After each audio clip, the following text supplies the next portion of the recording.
My name is Dr. George Mochocki, and welcome to Introduction to Business, Chapter 1, and an overview to Introduction to Business. You're taking me either on a face-to-face class, an online class, or a hybrid class, and this is like flipping a classroom. I'm going to keep this to under 20 minutes, and it's going to be a real quick, short overview utilizing the concept map. So go into your Blackboard, because always all my classes are tied with Blackboard.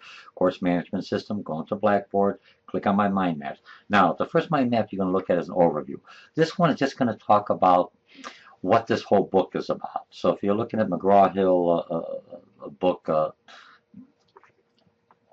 it's broken down into 6 sections. The first section is business trends, and each section will be like 2 or 3, 4 chapters. It's talking about economics, the global market. Remember, we're in a flat world, and it talks about business ethics.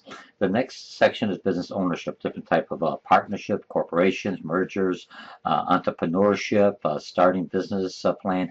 And this one, you're not going to be starting a business plan. You'll be doing a feasibility study within this course. And feasibility study is the first step before you go to the full business plan, and then managing your business and going international. Any business you're going to open, small or large, you always have to think not only locally but also globally. We're in a flat economy or flat world economy, or one big economic system when we really look at it. Okay, in the business management, we're going to talk about different types of empowerment, leadership, customer satisfaction, adapting to the markets, and changing, adapting to change, and producing world-class product. Most consumers now want the best for their money, okay? And then we're going to go into human relationship. We'll talk a little bit on here. We'll talk about HR, rewards, finding the right individual, employee issues, the labor laws and issues, and collective bargaining. Then we're going to go into the marketing. If you look at the marketing and everything else, this is going to be the main focus of your research. How do I market? So you have to understand the marketing mix, the 4 Ps, what makes your product or business different than your competitors. How do you introduce a new product into the market? How do you distribute your product? Different utilities that not only a business is looking at, is part of your economic class that you've taken, or it's one of the chapter. So they look at different utilities, time, place.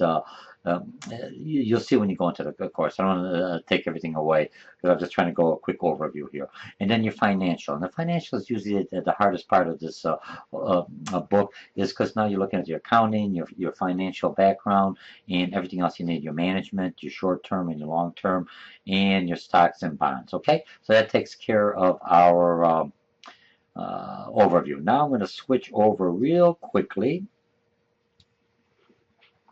Okay, I'm back again. Now I just switched. There's a little pause in between. Now we're going to cover Chapter 1.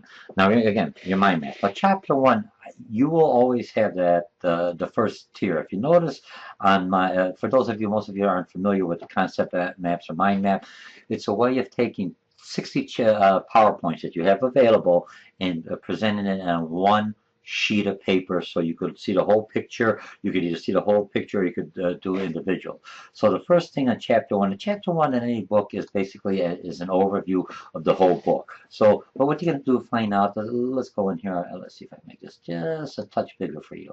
And I'll expand that to 150. Okay, now we can see that. I can see that at least. Okay, so if I'm looking, what's a business?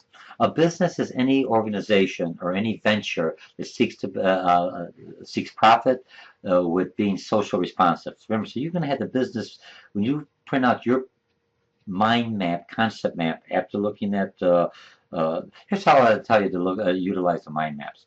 Read the chat, print out the PowerPoints. I provided the students PowerPoints, print out my concept maps, and for my concept maps, looking at PowerPoints and the book, after you're reading, start adding in. So if you only have business, so put in growth, survival, revenue, expense. That's basically what businesses are looking at. And what you're going to learn in this course, this whole introduction to business class, is how to use the proper terminology. When I'm talking to other business people or other executives or suppliers, if I start utilizing the concepts, business terms, it's a whole new language, then it gives you credibility. If you, hey, this person knows something about business, he must be educated in business. Okay, so make sure there's a difference between revenue and expenses. Revenue minus expenses will give you your profitability. Okay, now standard of living, what somebody lives, owns.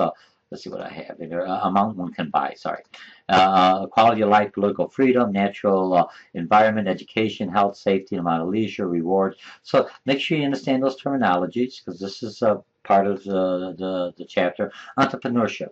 What you're going to look at, whether I'm a business person or a manager, I'm really an entrepreneur. I'm coming up with new ideas. I have to figure out new ways, thinking out of the box, how to bring customers in, how to market my product. If you look at now, the environment is kind of down. The environment is kind of picking up. If I look at economic trends that's going on. So we're kind of coming out of kind of like a recession, a depression. It depends on which economic analyst you talk to, okay? So remember, it has its ups and downs. You look at that. When you talk in business, goods or services is an interchangeable product. Whether I'm selling goods, I'm selling services, I'm still selling something. So make sure you understand the difference between goods are something tangible and intangible products like education, healthcare. And that's kind of the hard part because you could tell them what you're going to expect, but each time I go for my haircut, I could have a different reaction. If it's the same lady cutting it, I always know how she or he's going to do it. But if they mess up one time, will I go back? Or a product I already know. Here's how it tastes. Services is a little bit harder what do you call it, to utilize from your past experiences what you're looking at services. And a nonprofit organization. Nonprofit organizations are the same like profit organizations, only that instead of returning the profits back to its to its stockholders, the profit goes for the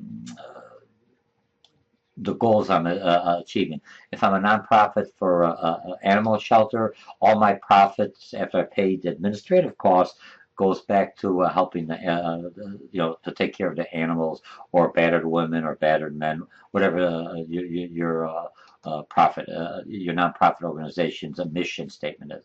Okay, trends in business. You got globalization, you got insourcing, outsourcing. And outsourcing, a lot of people look at outsourcing out to the United States. I could be a small business entrepreneur and I don't have the accounting capabilities, so I may outsource that. Or I don't understand fully the marketing aspects, so I may outsource that functionality of that. All right, you never try to outsource anything that touches the customer. If I touch the customer, I try to keep that internally. Okay, doing business 24/7, and that's because it's an online, just like this.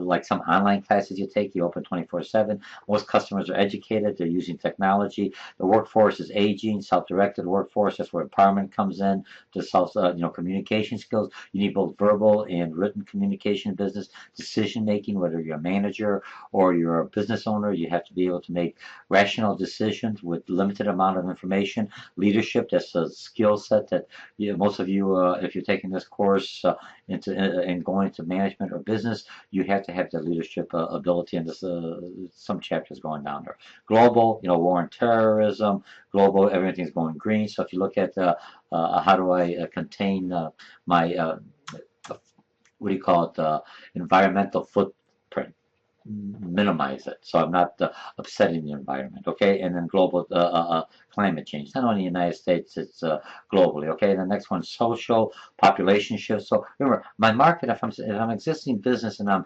basically selling to baby boomers, and baby boomers, as they grow older, they may not want my product anymore. So now I have to find out, okay, let's go to Generation Y. So I have to understand, what's my population shift? I'm in a predominantly Polish neighbor. I'm Polish, I'm selling Polish sausage, a Polish restaurant, and now the restaurant, the neighborhood shifted to Hispanics or Latino. Do I move out? I could do that, or do I adjust my menu to still have Polish food, but still somehow bring in the Hispanics or Latinos into my business? A lot of businesses don't leave.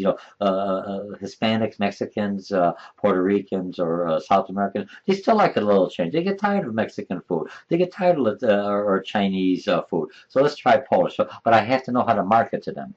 Okay, now so you have two incomes, single parents, the traditional family where it's a husband and wife and one or two child and two dogs. That's a smaller percentage. So now I'm looking at single parents. I'm looking at people that are just living together because it makes more sense for them economically, and they still have children. So, but they're not married, so they're not the traditional family. If you look at some of the advertising going forward, you look at some of the ads. There's this one ad I think General Mills is having where they have African American. They have you can see it's the child is of a mixed race, of color, and the mother is, for lack of better words, a white Caucasian, and then the child says, "Hey, is this good for me?" And she says, "Go see your dad." And then you go, you see the dad, and it's a person of color, a black individual. And I want to say African American because my son-in-law is Jamaican. So, and I say, "Hey, you're African American." "No, I am Jamaican." So you can't just look at a person's color. If you look at me and says, "Well, he's white, he's a white American." No, I'm not. I mean, I'm a naturalized American, but I'm basically a European. So I come from Germany. I was born in Germany. So you have to understand, you can't look at the color. So you're looking at the different populations. You're looking at different incomes. And in this case, how do I do telecommunicating? And who are stakeholders? Remember, in business, if I'm looking at stakeholders, it's anyone that my business touches there. Okay, let me go. Now, if I'm looking at economic and legal, the next chapter you'll be doing, chapter 2, is on economics.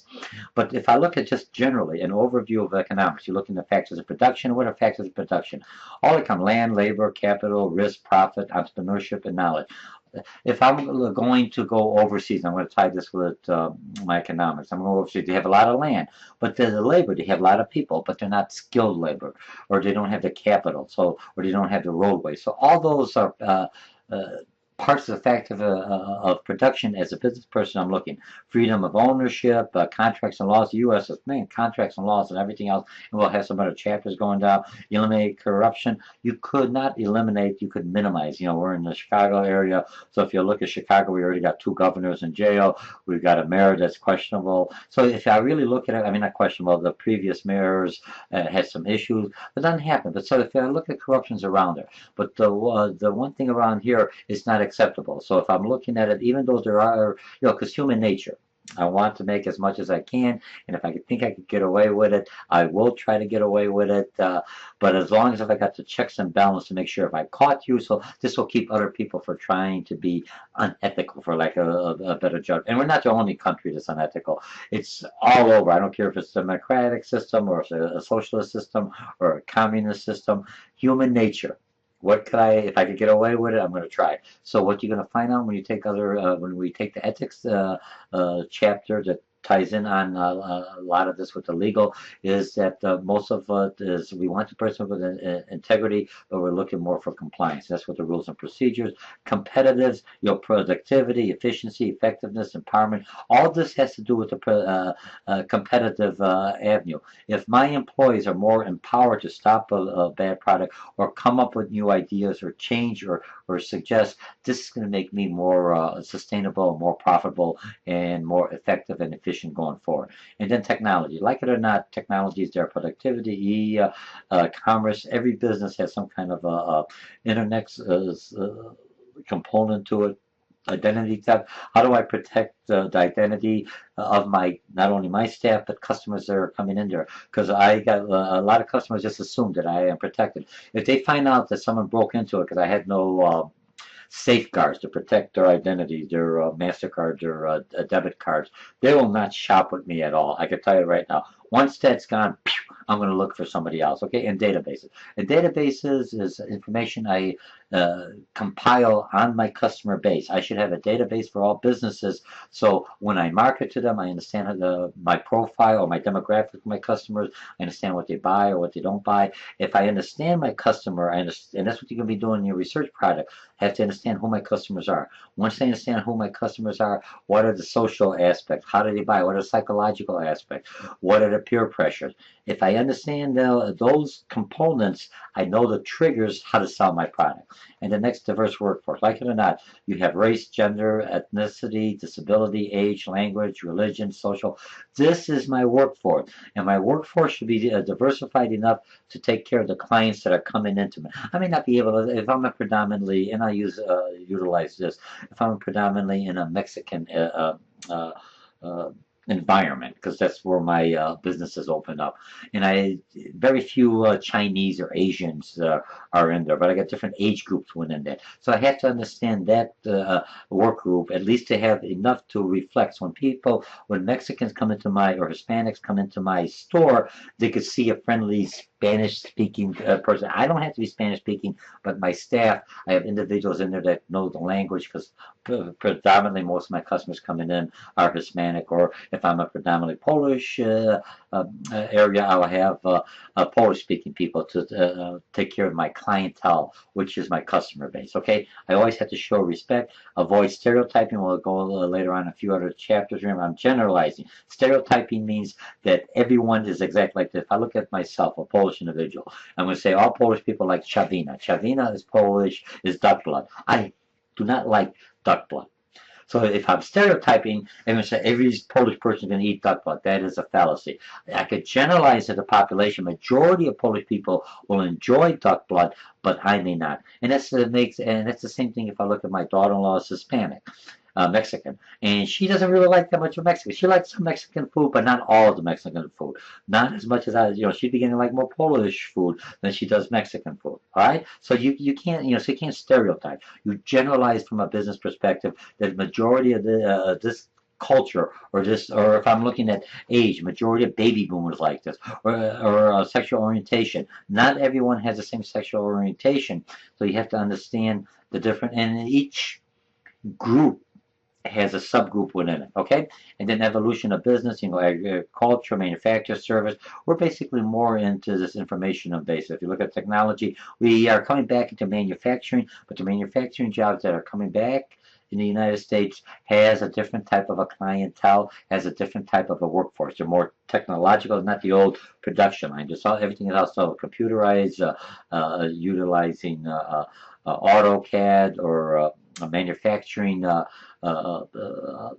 what do you call it, computers to run the assembly line. So I need a different type of employee that also knows how to program, also knows how to use technology, and is not afraid of technology. So if you're taking any of my class, going forward for any kind of interview and say, hey, are you technical savvy? Yes, I've taken online classes. I have a Facebook account. I know how to do emails. I do other things to prove that you have the technical ability. That's what we're looking for. And then if you look at government roles, taxes, regulations, and currency. Okay, so that takes care of chapter one. Chapter one is an overview. And if you're looking at taking other, this whole book, if you're looking at it, look at this book as an introduction to business. Introduction to business is like learning a whole new language. So you got to start small.